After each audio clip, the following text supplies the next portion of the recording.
Hello, and welcome back to another episode of Critical Reactions with your host, Bryan. We're going to continue on with this week's theme of two-parters, checking out something from Tim Hecker's 2006. I was going to say 2006. That's terrible. 2006 album, Harmony in Ultraviolet. This is the penultimate tracks, I guess we could call it, Whitecaps of White Noise.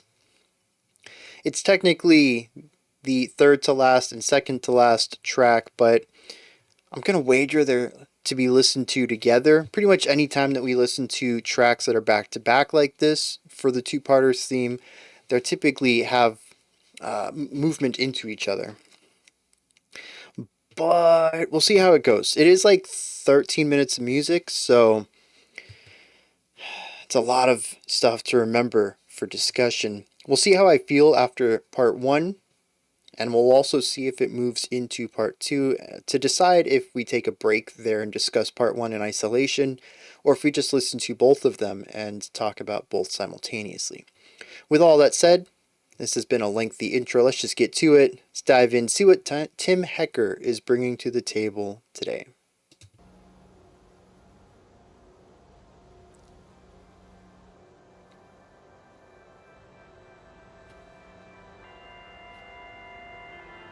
Well, we do have a sort of static on the sound floor.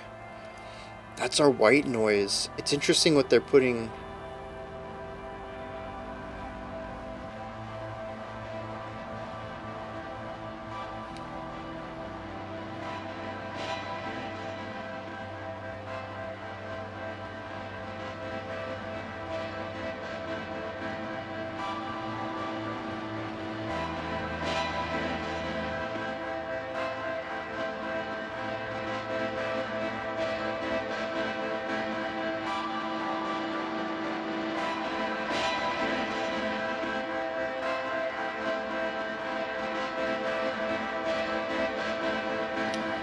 I'm barely making out a pulse here.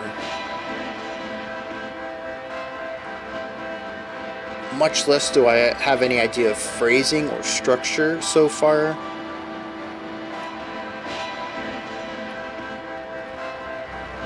Forget knowing where one is. Where even am I in the song?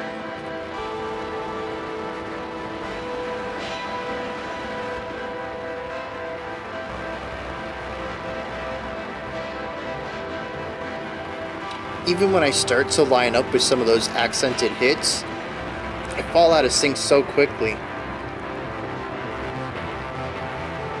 It's on a rhythm that seems familiar but distant, like a word on the tip of your tongue. You know what it is, but you just can't get it.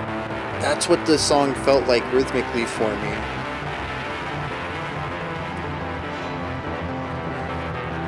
It's drenched in reverb, and that's not helping either.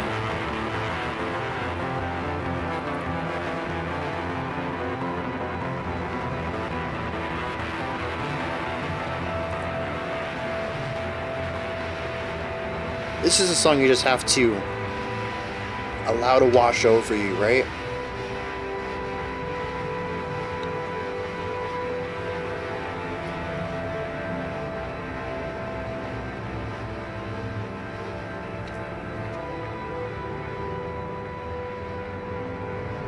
It's moments of calm within the storm.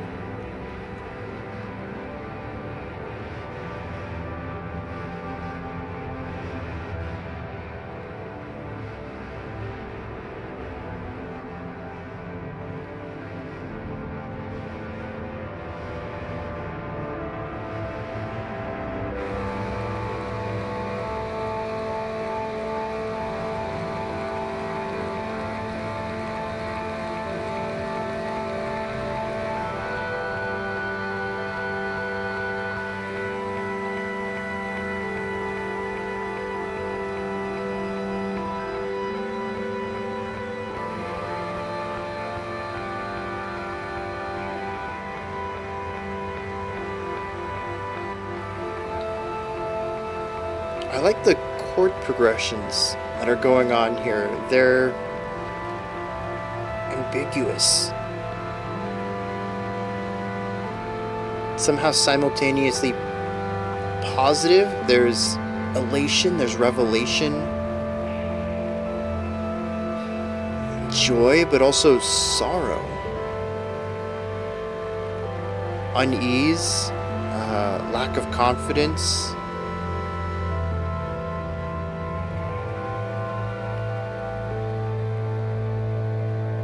Pensive for a moment. Very thoughtful overall, though. Regardless of the positive or negative emotion, they're all sort of introspective.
Like time-stretched drone.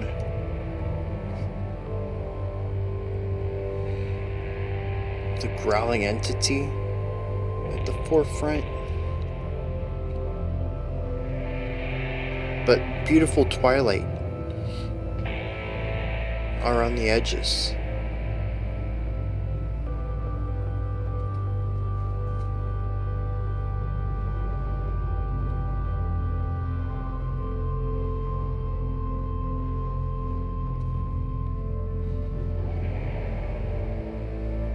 The dissonance of the guitar, some sort of beast within the calm,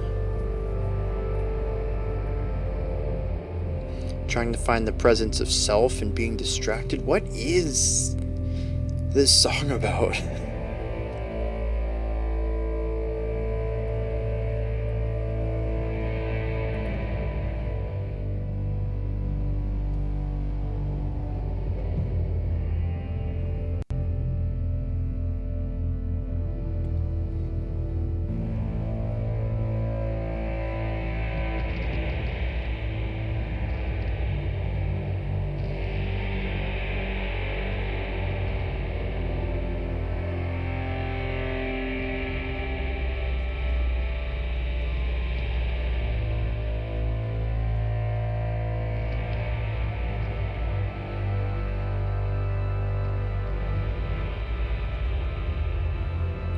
Certainly taking its time leading into the drone aesthetic. Yeah, it sounds...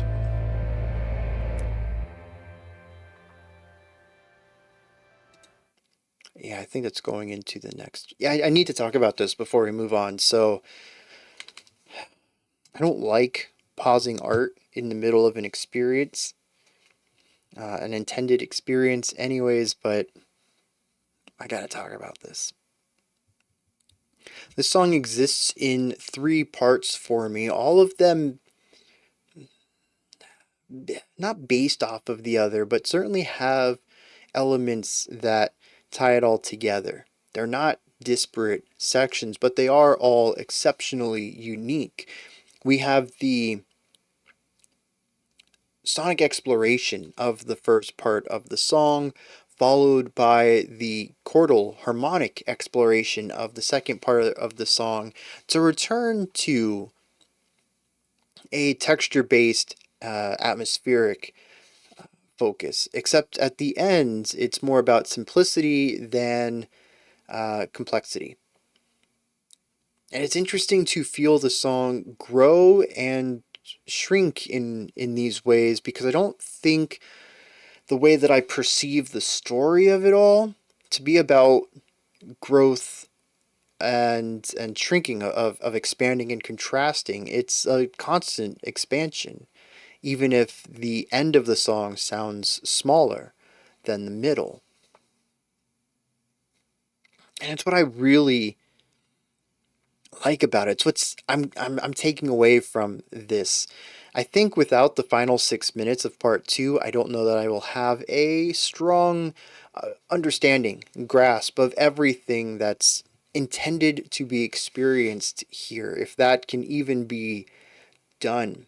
Art is really interesting in that the intended experience can wildly differ from the experience someone has, even after multiple listens or watches or reads or whatever with art.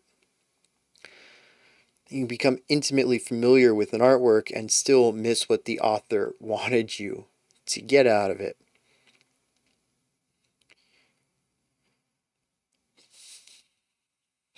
Let's let's start at the beginning.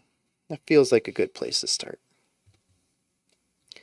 The song opens with some drones, some white noise, some static hissing at the bottom. I was a little afraid it was going to be 7.5 minutes of this, something like Earth, but Earth the band, that is, not the planet. But maybe less dynamic than that even. But that fear was quickly assuaged as we introduced sounds beyond white noise, instrumental sounds. We had pitches and movement and eventually harmony. We had rhythm and something kind of melodic, maybe? No, I don't really think we had any melody in here traditionally, but we did have some things that were rhythmically engaged and pitch-wise engaged. Series of pitches with rhythm to them. That's sort of melody. To go along with the haziness of this whole section, everything is drenched in heavy reverb. This doesn't really change at all throughout the track, but it is really important here. It disguises time, pacing, structure. It's really difficult to figure out anything of anything here. There was one rhythm that I could pick up on, but I quickly got thrown off of that horse. I could try to get back on it, but I never stayed on quite long enough. I could get a feeling, a gist for where one might be at times, the first beat of a bar. It quickly escaped me, though, where I thought I had grabbed it and it slips right through the fingers.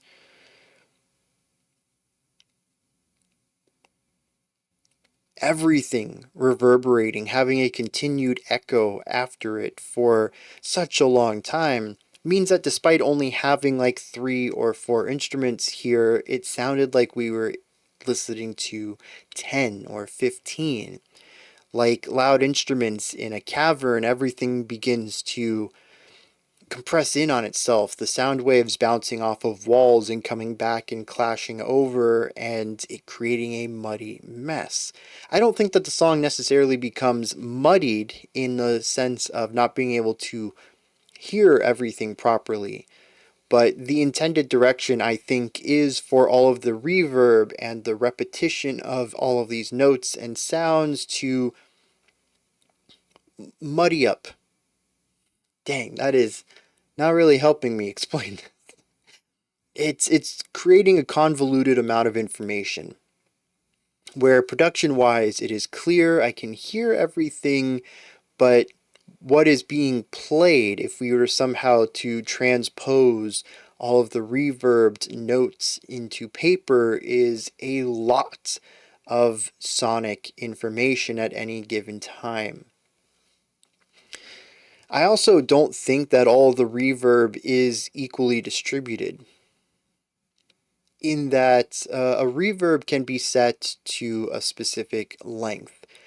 So it could be that after the note is hit, you have to wait 2 beats until the echo comes, and then 2 beats after that for the diminished echo, and then 2 beats after that for an even more diminished echo. And that can be changed. It can be every half of a beat, every beat and a half, every bar. That would be a really interesting delay, or reverb, but whatever.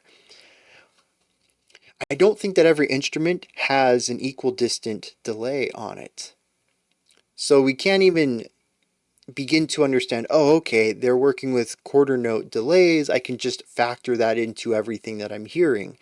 I think everything is on its own delay. And so the reverberations come through at different phases on different instruments, and now the rhythmic information is getting cluttered as well. The end result is that it does kind of turn into a white noise. I don't think by definition of the fact of white noise being static, but the fact that so many of the sounds end up clashing with each other and its replications, its echoes, and everyone else's echoes, that it becomes really difficult to hear any of the original music. That is to say, I don't really think that what's being played is too interesting. It really is about the reverb and how it creates these textures and atmospheres. As I mentioned at one point, I don't think this is music you analyze. I think it's music you let wash over you. And so the first 3 or so minutes of this track, to me, is just a lot of, well, for lack of a better word, noise. It's a lot of sounds that I don't really make much information out of. I think it's interesting how it's crafted. I think it's interesting that despite all of the rhythmic and harmonic and melodic information present, that all I can hear it as is noise. There's a lot of work gone into making the original sounds clear while still ensuring the end result is difficult to decode. But I don't have a real strong relationship to the music itself. I like the process, but the execution sort of bounces off of me. This is where the midsection comes in. If part 1 is rhythmically chaotic because of all the reverb and the shifting phases of the reverb, part 2 is harmonically chaotic, or maybe to put it a different way, harmonically ambiguous. I couldn't really figure out what the time was for part 1. I can't tell you what key or emotion we have in part 2. Much like part 1's rhythms end up overlapping on each other so much that it becomes difficult to decode the information, the emotions portrayed in the second section are just as numerous and overlapping.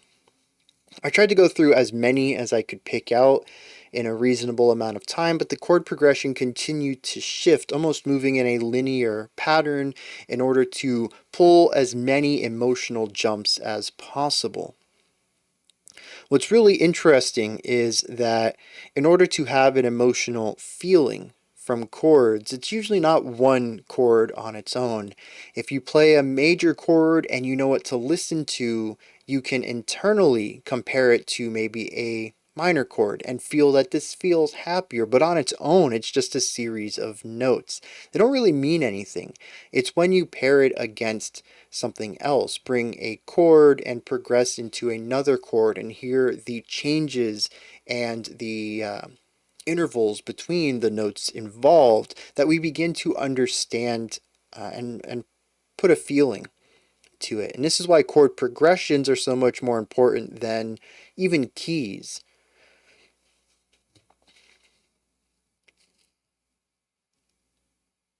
And so I'm listening to the chord progression, and every leap to the next chord changes the feeling.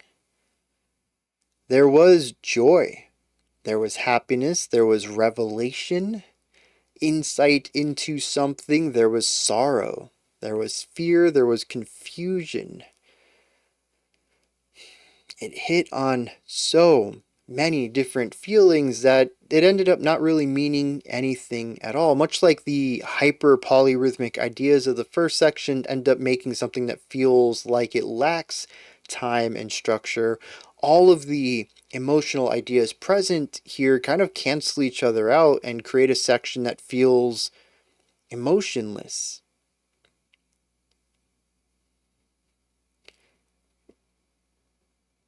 If the song conveys every emotion in rapid succession, it really doesn't convey any specific emotion. It is no longer identified by a feeling anymore. And that's what happens here. It becomes emotionally vague. It is everything, and so it is nothing. It's really interesting that this theme crops up this way. Rhythmic ambiguity, thematic ambiguity. From here we go to the end. It's really just two ideas. A drone and a sound on top. The sound on top is this really big barking bass sound. It has a lot of bite to it. It might even be an electric guitar, maybe drop tuned, could be a synthesizer. It has grit, it has bite, and it is very low. This is juxtaposed with ambient drone. Another sort of white noise that maybe actually never went away. I just forgot to listen for it. The sound of the chords in part 2 capturing my attention. I've begun to figure out if this is melodic ambiguity. I don't think so, especially not in the way that everything else has been presented. The temporal stuff had too much rhythmic information. The emotional side had too many chord progressions. This certainly does not have too many melodies. So what is going on here? To me, this is more growth. And I know that doesn't make a lot of sense, and I had mentioned this at the beginning, but we have a song that is sort of nothing. It's just a lot of sounds overlapping and really difficult to describe as anything other than noise. This grows. More layers, more ideas, and now chords. So many chords. The song is still trying to evolve, to grow into something, anything. It is pulling itself out of nothing and going through these early stages of definition. Who am I rhythmically? Well, let's do a lot of rhythms to figure that out. Who am I emotionally? Let's go through a lot of chord progressions to figure that out. We get to the end of the song.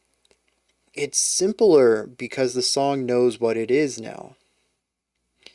I don't necessarily understand what the song is trying to convey here, although I still appreciate my original interpretation of some sort of beast or negative element disrupting peace, because the white noise does have a peaceful element to it. I don't remember if it was a tone within the noise itself or if it was something flute-like that played alongside it, but there was a really gentle tone that contrasted heavily with the big barking bass. There is still conflict present, and this might explain why there is a part 2. The idea itself is not fully resolved yet, but we are seeing a direction. Everything before was chaotic, moving in so many different ideas. What if we go that way? What if we go that way? What if we take it in this direction? What if we mix these two? It's chaotic because there is no singular voice crafting it. But by the third movement in this, we've simplified things down. We understand what we are, or at least where we want to go. Now we need to build from there, which I'm hoping is where part 2 takes us. I don't necessarily know that this is about a being or a human or anything. I'm trying to think of what whitecaps of white noise might represent. Whitecaps to me are the tops of mountains where the snow has settled. What is the tip of white noise? This certainly moves beyond static, which to me is pure white noise. What does it mean to get to the absolute top of that? I don't know. But I'm intrigued to find out where we go from here. I am going to back it up 10 seconds or so. We'll catch the tail end because it did sound like it was moving directly into part 2. And we'll see where this song evolves into. Oh, it's an organ.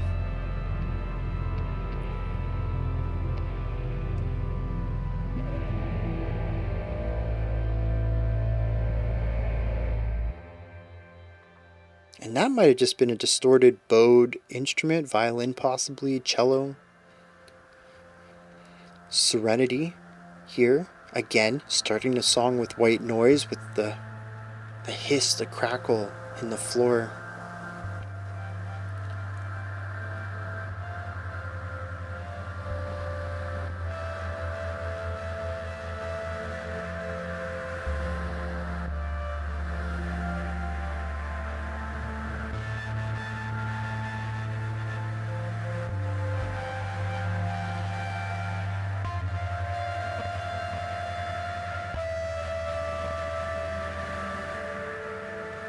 Is it just me, or are these guitar sounds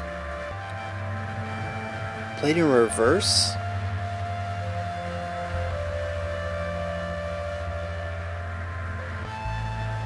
Maybe it was just those first couple of notes. Something about the way the attack sounds is occasionally odd.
Like being at the end of a sonic world. Audio waves crashing up on the shore.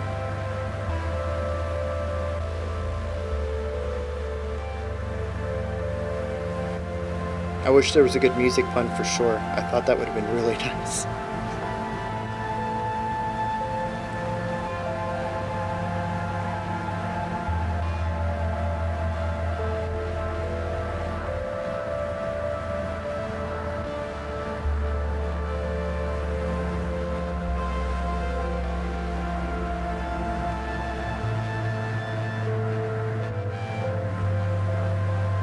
I like the melody here, though. There's almost a type of self-actualization, a willing of oneself to be.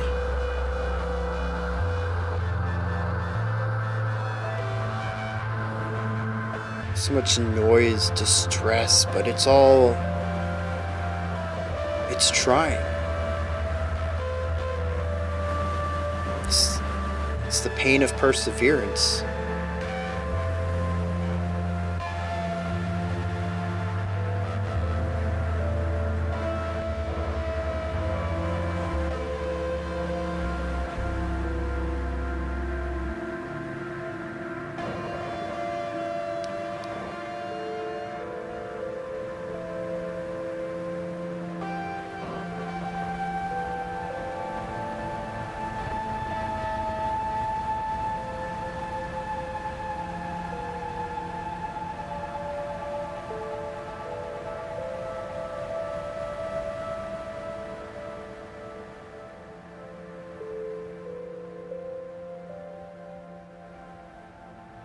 The noise subside. Oh,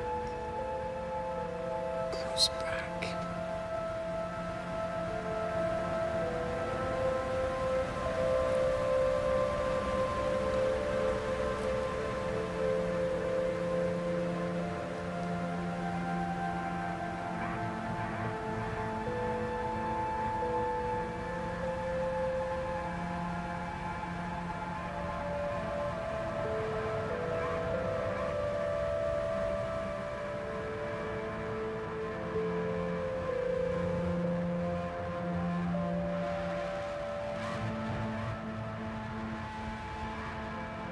Even those little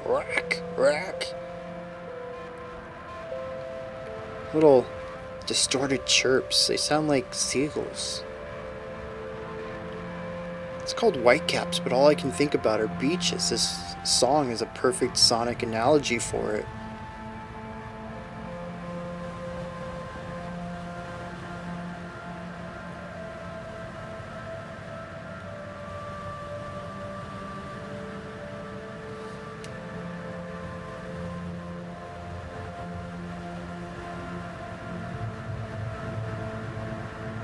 I like how at times it even feels like the synth in the background causes the sound floor to rise.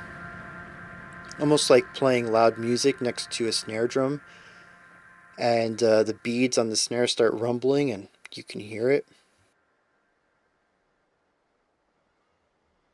The louder you play, the louder the beads vibrate. Well, the louder the snare rumbles, but yeah, it's due to larger vibrations.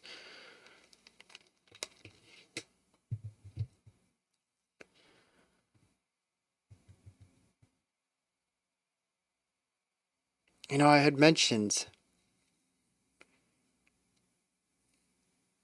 that this second track might contain information in it that I would need to fully develop my interpretation of the song. The opposite kind of happened in that I have no way of tying anything of what I said to this next movement, and I don't really have a strong grasp on it to even modify my original interpretation into anything I think worthwhile. They really are two very different songs, even if they approach a very similar question. How do you build a song on feedback?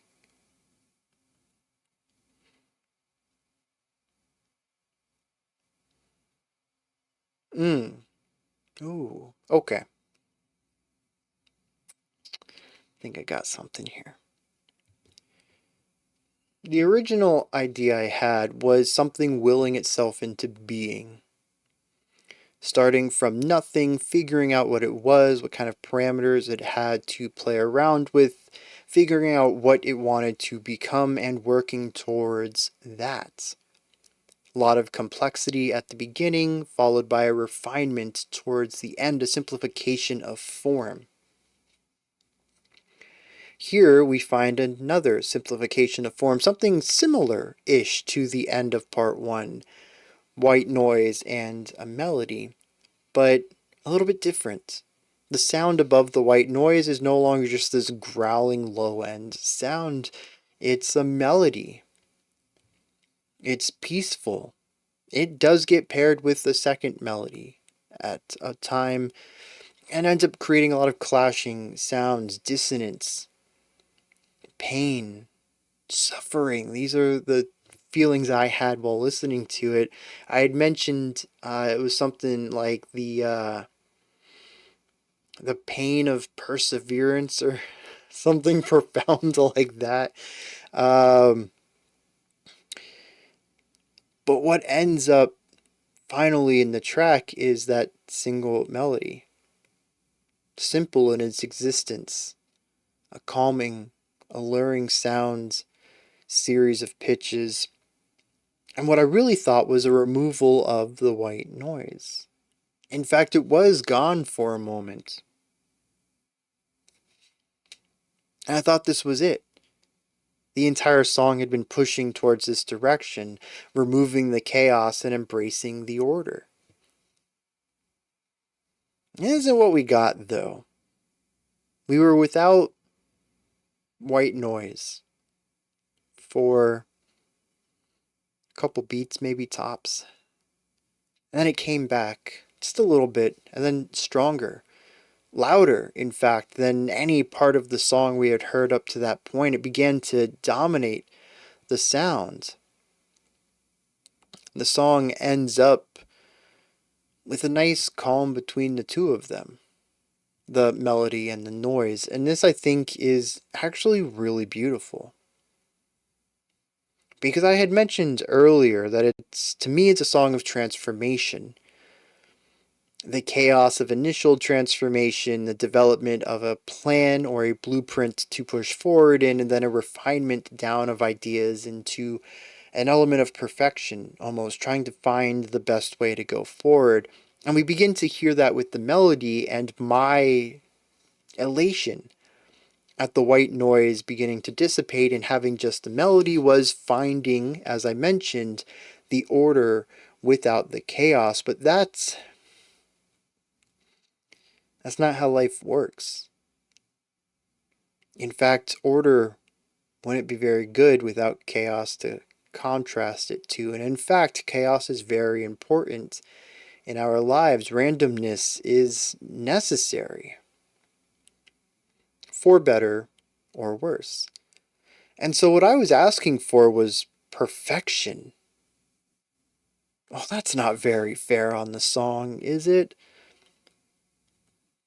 It's honestly not even possible. I've mentioned many times in the past, one of the reasons that I have absolutely no issue praising art while also talking about its shortcomings or things that didn't quite work for me is that I do believe that critical discussion has a place in all art because no art is perfect. I don't talk about things negatively because I like to tear art down. But I do like to present it as a type of constructive feedback in hopes that maybe the artist wants to move in the direction that I speak about and can use it constructively, or if nothing else, just to give my opinion on something. And maybe other people can vocalize why they do or don't enjoy something based on how I've interpreted it. It's all about appreciation in the end. But art isn't perfect. Art can't be perfect for the reason that it's made by humans. Humans aren't perfect. We're not getting into the discussion of AI art right now. That's a discussion for a totally different day. But yeah, art isn't perfect. And I was hoping, expecting even, that this art became unblemished at one point. It's not how life works.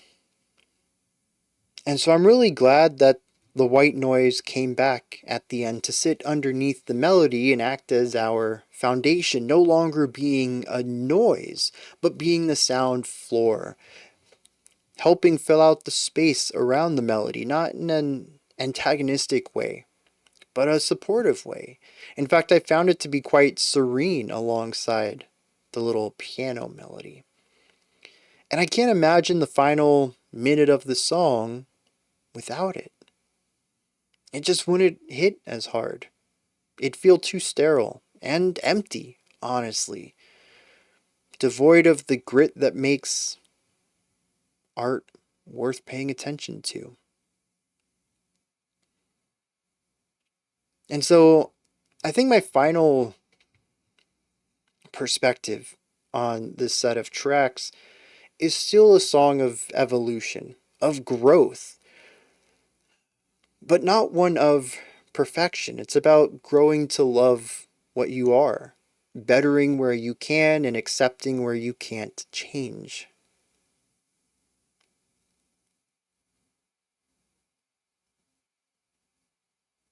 And I've come to really enjoy it from that perspective. And as usual, with something as open to interpretation as this, I'm really curious what Tim's story is here. it wouldn't surprise me if after all of this deeper look into the composition of this song, the theoretical elements of it, and maybe even the philosophical elements of it, that someone comes at me with an interview where Tim just says, I like to make music and I push buttons and then stuff comes out and I enjoy it, so I ship it out. And like no more thought put in it than that. If that happens to be the authorial intent, that's fine. But I know what I got out of this. And so I'm curious about you. These are my thoughts. Tim Hecker's Whitecaps of White Noise, Parts 1 and 2. What did you think of this? Is there anything that stood out to you? Anything that you would like to add on to what I said or correct me on?